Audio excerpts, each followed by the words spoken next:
Bien, mais bonjour, bonjour à tous. Merci, merci d'être là à Bartrès et merci à Monsieur le maire Gérard Clavé de nous accueillir dans sa mairie, même s'il ne pouvait pas être physiquement présent pour des contraintes personnelles ce midi. C'est avec plaisir qu'il nous a laissé cette mairie en qualité de maire de Bartrès, mais surtout en qualité de président de l'association des maires ruraux des Hautes-Pyrénées. Voilà, donc pour nous c'était symbolique de faire cette conférence de presse ici, qui va être notre dernière conférence de presse avant le premier tour. Voilà, on verra bien ensuite ce que les électeurs décideront.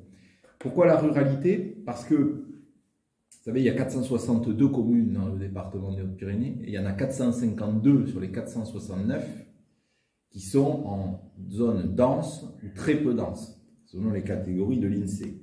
Ça fait plus de 55% de la population, et donc ça fait l'écrasante majorité des communes. Donc les politiques publiques, ce n'est pas les politiques publiques pour la ruralité, c'est toutes les politiques publiques qui doivent intégrer cette dimension.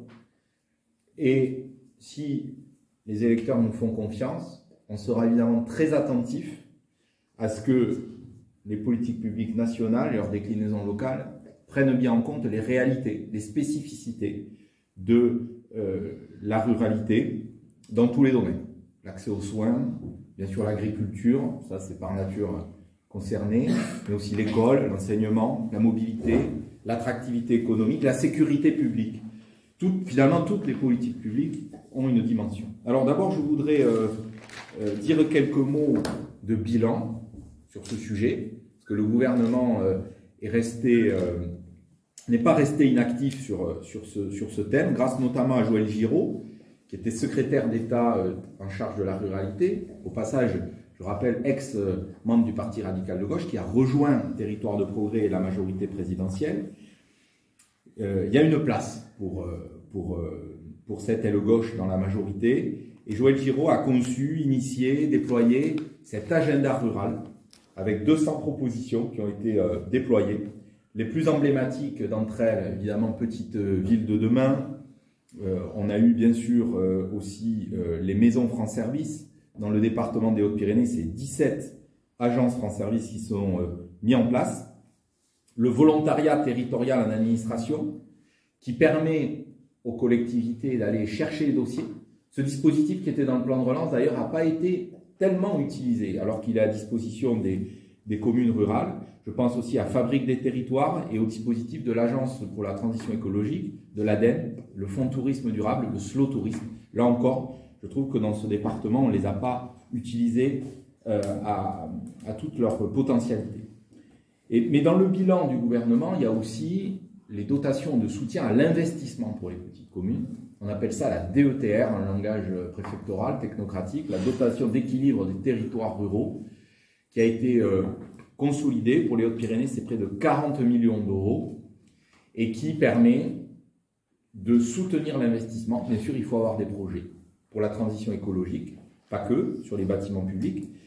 Et ce n'est pas exclusif, cette DETR, de la DSIL, la dotation de soutien à l'investissement local, qui peut bénéficier et qui bénéficie principalement aussi aux communes rurales dans notre département. Ce que je regrette parfois, c'est que l'État ne s'est pas bien communiqué sur ces dispositifs. Donc si les gens nous font confiance, vous pourrez compter sur moi pour que chacun des élus, des maires, ait bien la visibilité, les citoyens derrière, des dotations de l'État pour le soutien au volet rural, qui bien sûr n'est pas exclusif d'autres soutiens de collectivités, mais l'essentiel quand même des financements pour la ruralité nous viennent de l'État. Alors, en fait, j'ai beaucoup travaillé sur ce sujet dans mes fonctions précédentes, parce que j'avais la casquette Bouches-du-Rhône, mais j'avais aussi la casquette régionale. Et on avait, en Provence-Alpes-Côte d'Azur, un réseau très, très soudé des maires ruraux, avec qui j'ai eu plusieurs réunions de travail, et en particulier une proposition que m'avait faite Marc Bénet, qui est président de l'Association des maires ruraux dans le Var, mais surtout vice-président national de l'Association nationale des maires ruraux, avec qui j'espère pouvoir continuer à travailler, et qui avait fait une proposition que j'ai envie de reprendre à mon compte, qui était de poursuivre ce qui a bien marché dans le dispositif Petite Ville de demain, et aller vers un dispositif qu'on pourrait nommer les petits villages de demain. Petits villages de demain, donc prolonger, adapter ce qui a bien marché pour les villes, pour les villages ruraux, de montagne ou de plaine. Donc le travail en réseau est indispensable. Pour connaître les dispositifs, souvent il y a une inégalité de l'information. Je l'ai dit déjà sur l'industrie, et c'est encore peut-être plus vrai pour les communes rurales. Et souvent dans le retour d'expérience des maires ruraux, mais ça c'était vrai dans mes responsabilités précédentes, et je l'entends ici aussi, quand on a fait le 18 mai ici même, la réunion avec le bureau de l'Association des maires ruraux des Pyrénées, c'est l'ingénierie pour les maires de pouvoir monter les dossiers. Donc, travailler en réseau. Moi, je souhaite que l'ANCT, l'Agence nationale de la cohésion des territoires, soit beaucoup plus déconcentrée. Parce qu'aujourd'hui, elle travaille un peu depuis Paris, on peut les solliciter.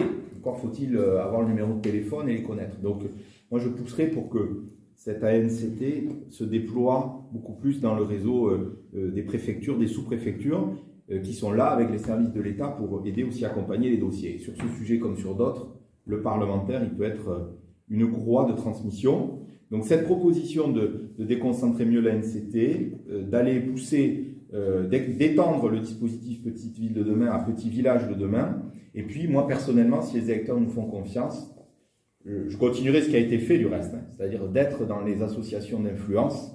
Je pense par exemple à l'association des élus de montagne, qui est présidée par la députée sortante, parce que les Pyrénées, il faut qu'on garde la main, en tout cas une bonne place sur ces réseaux. Voilà, donc le bilan, les communes rurales avec qui je veux continuer à travailler, les représentants, et la nécessité de travailler en réseau et de s'inspirer de ce qui marche bien dans d'autres zones similaires. Et moi, c'est vrai que j'ai eu la chance d'avoir ce contact privilégié, en particulier les Hautes-Alpes avec Joël Giraud, les Alpes de Haute-Provence avec, bien sûr, Christophe Castaner, mais aussi les associations des maires ruraux de ces territoires. Alors, ensuite, pour balayer un peu les thèmes que j'ai cités en introduction et qui concernent, au-delà des territoires ruraux, mais qui concernent aussi peut-être d'abord les territoires ruraux, il y a le sujet de l'accès aux soins. Je ne vais pas refaire la conférence de presse qu'on a faite vendredi, mais le sujet du médecin traitant, le sujet du numéro de téléphone en cas de problème est particulièrement aigu quand on est loin des centres urbains. Alors, il faut continuer à soutenir impérativement les maisons de santé, sans que ce soit non plus l'alpha et l'oméga. Moi, je vous l'ai dit, hein, si on crée une maison de santé qui fait fuir les médecins libéraux, on a tout faux. Il faut consolider les médecins libéraux qui sont là, parfois qui sont sur des modes d'exercice qui n'ont plus cours aujourd'hui. En tout cas, la nouvelle génération aspire à être des modes d'exercice différents, on l'a dit. La maison de santé, c'est un maillon complémentaire qui répond aux besoins de travailler en équipe, qui permet d'assurer une permanence des soins. Donc ça, il faut être aux côtés des élus locaux, et ils le savent, je le serai à leur côté pour pousser à ces maisons de santé. Et ensuite, il y a toute la chaîne de prise en charge hospitalière et médico-sociale. Là, il y a eu déjà un grand pas de fait avec le Ségur, notamment dans les établissements d'hébergement pour les personnes âgées dépendantes à Orgues, à Saint-Pé, à l'ESAT de Madiran, qui ont été soutenus financièrement par le Ségur, dont les travaux ont pu démarrer. Et puis, l'hôpital, bien sûr, on en a parlé l'autre jour, et là-dessus, une nécessité d'aller chercher les médecins, les soignants, où ils sont, à Toulouse, à Bordeaux, à Marseille, à Paris. Tous les réseaux seront utilisés pour réattirer les médecins. Ce n'est pas juste une affaire financière, même si elle compte, c'est une affaire de capacité à travailler, d'attractivité, tout est lié, y compris avec l'économie pour le travail du conjoint. Donc pour les territoires ruraux, l'accès aux soins, c'est là aussi la première des priorités.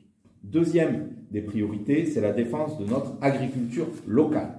Là aussi, sans opposer, surtout pas, sans opposer les modèles agricoles qui répondent à des besoins différents, qui répondent à des réalités différentes. Je n'oppose pas, vous ne m'entendrez pas opposer les différents types de pratiques. Ce qui est sûr, c'est qu'il y a des défis communs à relever. Le changement climatique, moins 40% de débit de nos rivières en 2050, et un changement climatique 2 fois plus rapide en montagne qu'en plaine. Ça, c'est une réalité qui est devant nous et qui va profondément continuer à transformer le monde agricole qui, on le sait, a toujours su se transformer et avec des gains de productivité considérables, parfois pour des rémunérations qui sont restées faibles, trop faibles. Donc, 3 défis pour l'agriculture. La souveraineté alimentaire, maintenir notre indépendance agricole et que la France retrouve son rôle nourricier. Les communes rurales, les agriculteurs sont ses premiers soldats de ce combat-là.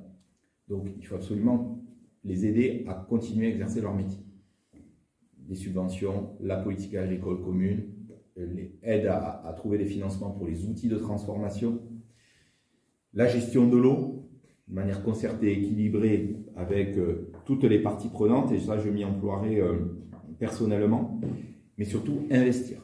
Investir, là aussi, France 2030, c'est 1,2 milliard, pas territorialisé. Il faut aller chercher ces financements auprès de France Agrimer.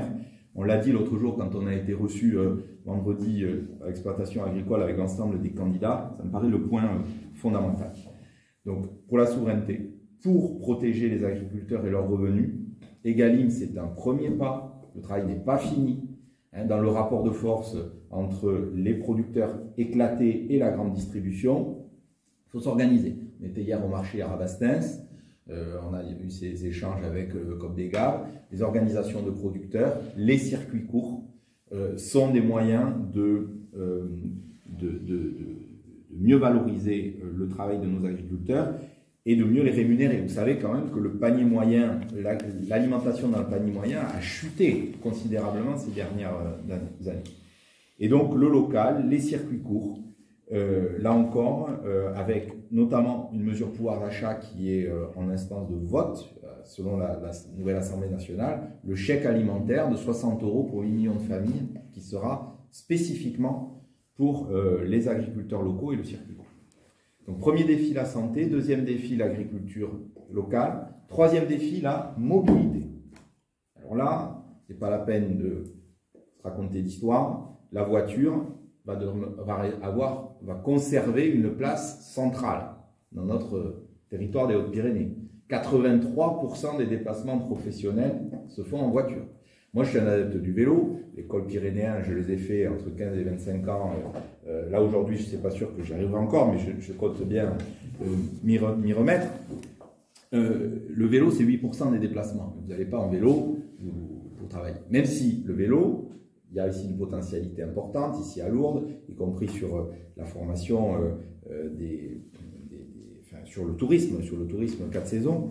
Là aussi, je pense qu'on peut accélérer. J'étais à Luce lundi. On peut voir ce qui se fait dans les deux Alpes aussi. Je pense qu'on a des sujets. Donc, la mobilité, je reviens à ça, ce sera d'abord la voiture. Et on a ce défi de changement climatique. On a ce contexte international qui fait monter inéluctablement les prix des carburants, même si vous avez le gouvernement protège les Français avec la ristourne de 18 €. On ne se raconte pas d'histoire. La ristourne de 18 €, c'est pour amortir une augmentation. Donc, là, la proposition... Oui, 18 centimes d'euros, bien sûr. La proposition qui est dans le projet d'Emmanuel Macron, c'est de pouvoir donner accès pour moins de 100 € par mois à une offre en leasing de véhicules électriques. On a la chance dans les Hautes-Pyrénées d'avoir un réseau quand même de bornes qui est correct. Pour ça, il va falloir continuer à investir dans les bornes, continuer à investir dans la production d'électricité décarbonée. Ça, c'est le virage que l'on veut prendre. Déjà, dans le plan de relance, il y a eu, vous savez, les primes à la conversion et le bonus écologique. Dans les Hautes-Pyrénées, ça correspond à 1500 primes qui ont été distribuées. Je ne trouve pas que ce soit un score extraordinaire. Là non plus, désolé de le dire, 1 million de primes en France. Donc là aussi, il y a quand même une question d'accès à l'information sur ces dispositifs. Ma prime rénov', je trouve qu'on s'en est mieux tiré. Mais là, vraiment, il y a quand même à faire connaître vraiment ces dispositifs. Sur les pistes cyclables, le VTT, j'en ai touché mot. Sur le train, qui va continuer à rester une priorité pour l'accès à notre territoire. Bon, il y a eu le train de nuit. Et puis, bien sûr, le plan d'investissement du Premier ministre de février sur l'itinéraire Tarbes-Lourdes avec le contournement d'AD et l'aménagement de la RN21 à l'entrée de Lourdes. Et enfin, je sais que c'est un sujet qui tient à cœur à Gaël, mais on l'a entendu à Maubourguet, on l'a entendu partout, on veut veiller que les horaires, ça ne dépend pas du national, c'est un sujet régional, mais enfin, que les horaires de bus correspondent bien aux besoins. Aujourd'hui, quelqu'un qui est demandeur d'emploi, même à Maubourguet, ça lui prend la journée, s'il a un rendez-vous à Tarbes, il doit prendre le bus à 8h et il revient à 17h. Aujourd'hui, vous regardez les horaires de bus, vous n'avez pas le temps de prendre celui de 13h45, vous avez un rendez-vous en fin de matinée. Donc là, il y a quand même un petit sujet, parce que si on veut favoriser l'emploi, le désenclavement de nos territoires ruraux, l'accès aux communes, continuer à maintenir des vies dans les communes, il faut qu'il y ait ces outils de mobilité. La santé, l'agriculture, la mobilité, l'attractivité des filières économiques et du tourisme. J'ai déjà un peu mordu sur cette question tout à l'heure.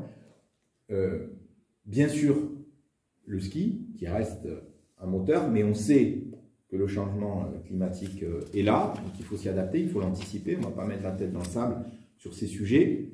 C'est quand même l'économie touristique, un tiers des revenus du département, donc là il faut accélérer sur le 4 saisons, le vélo, le VTT, potentiel considérable. Je pense à Luce, pas que Luce, hein, mais en particulier ces fonds de vallée où vous avez 4 cols mythiques à portée de main.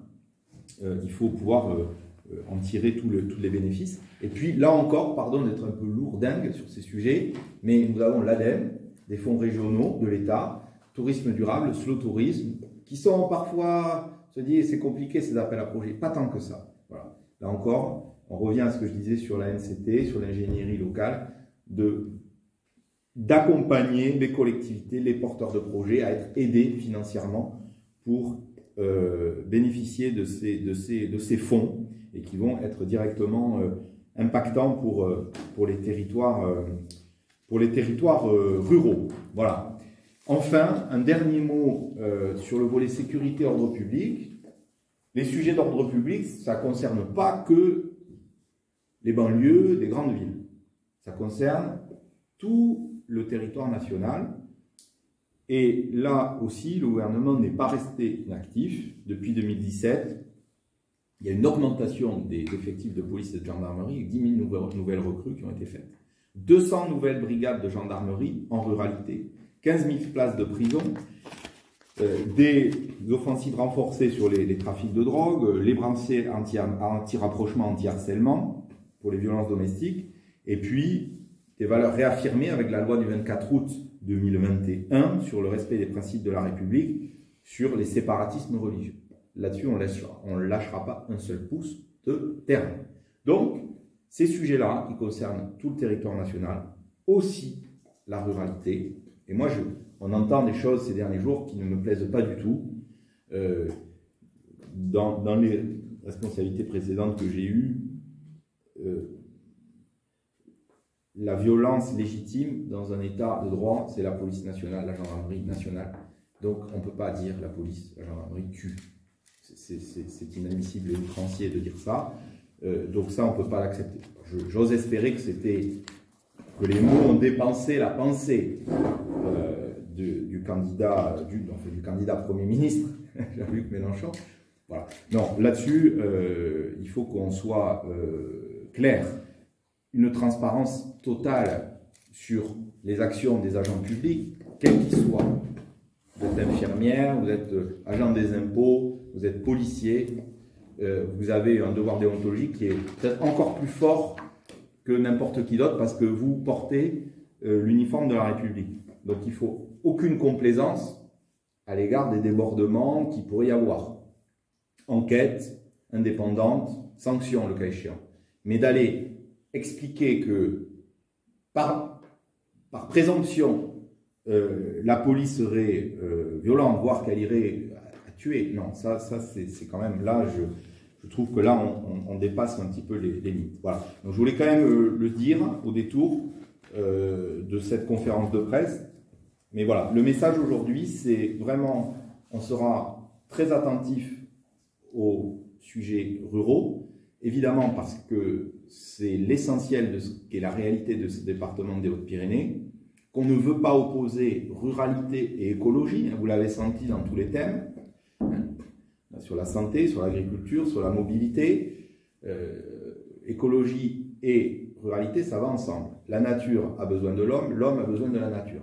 On ne peut pas opposer ces sujets-là, et on doit accompagner, c'est le rôle des politiques publiques, c'est le rôle des élus, d'accompagner ces transitions par des soutiens d'investissement, mais aussi en favorisant le dialogue entre les uns et les autres pour trouver les bons compromis. Moi, c'est vrai que j'ai ce défaut de penser que par le dialogue, on arrive toujours à travailler. Voilà. Voilà un petit peu les éléments que je voulais vous exposer ce matin. Benoît Mornay, c'est votre première campagne électorale en tant que candidat dans le département.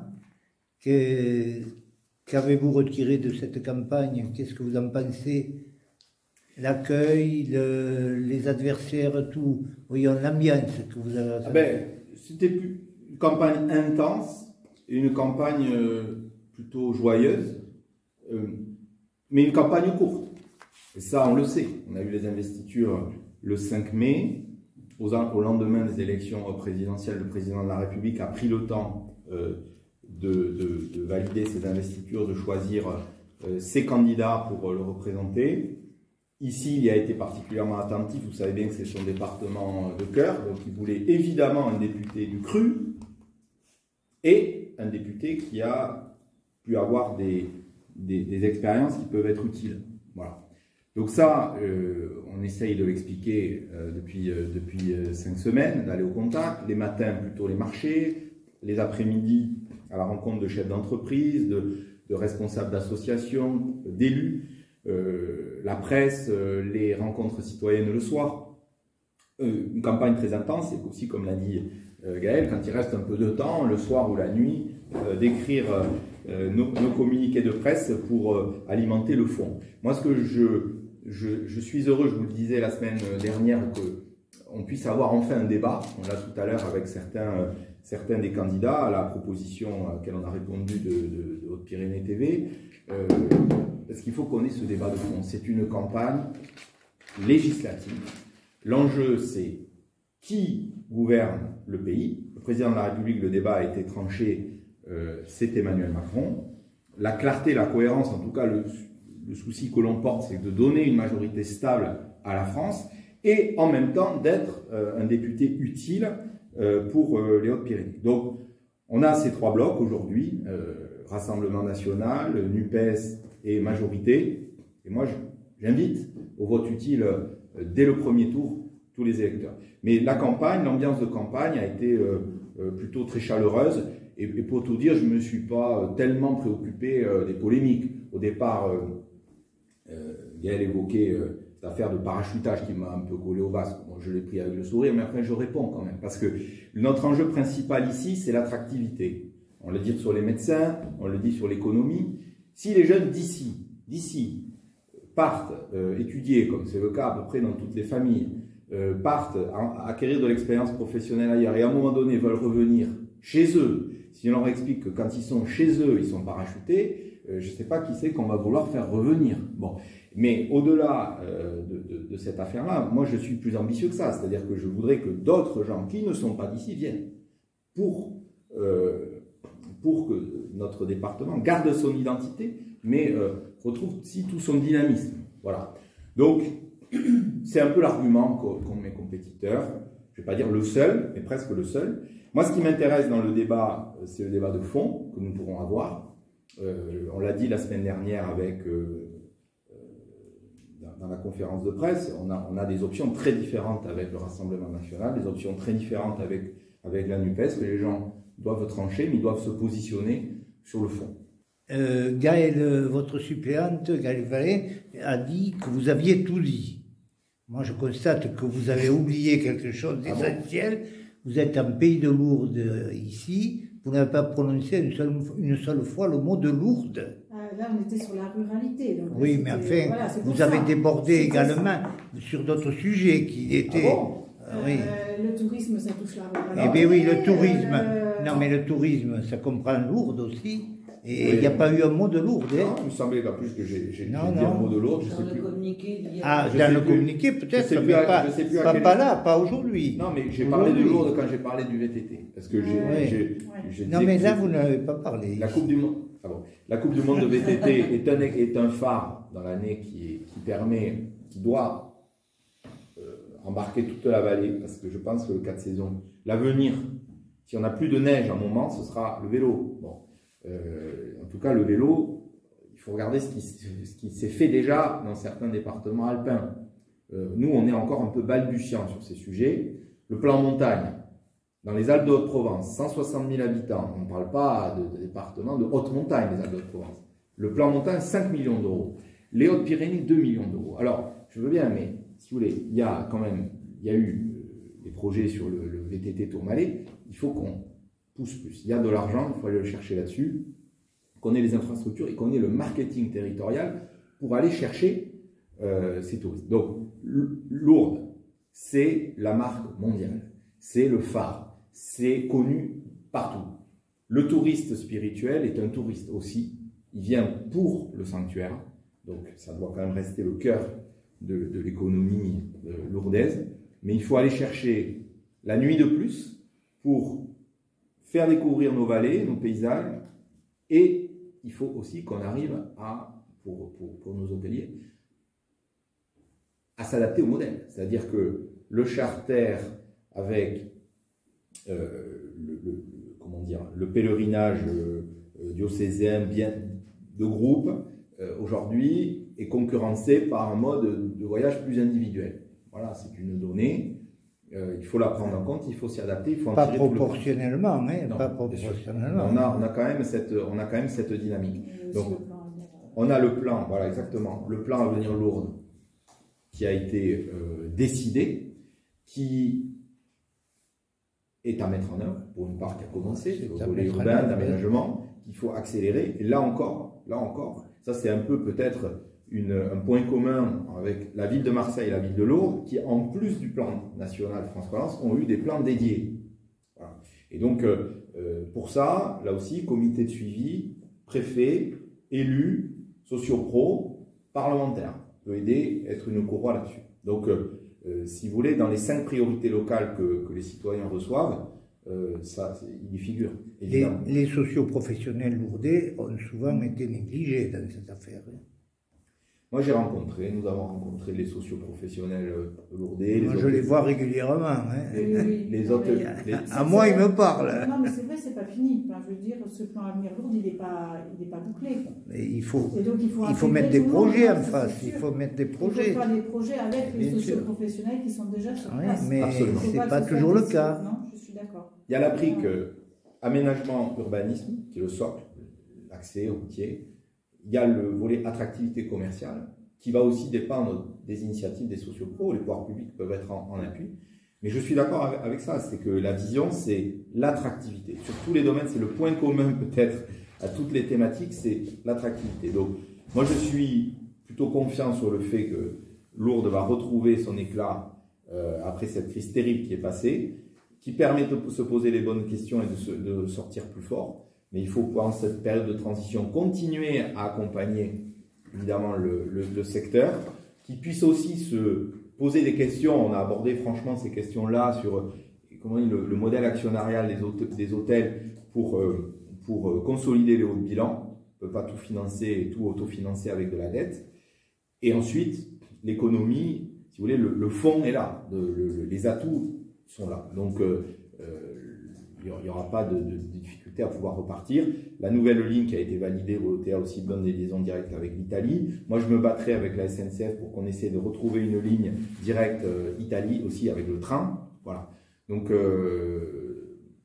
là-dessus, c'est clairement, et c'est pour ça d'ailleurs que je vis à Lourdes, c'est le cœur du projet de territoire, ce plan Lourdes, qui traîne au-delà, au vu de la dimension mondiale de cette ville. Donc il n'y a pas d'ambiguïté. Mais c'est vrai que ça, c'était pas trop à l'ordre du jour aujourd'hui. Je vais en parler vendredi, si vous venez au kiosque.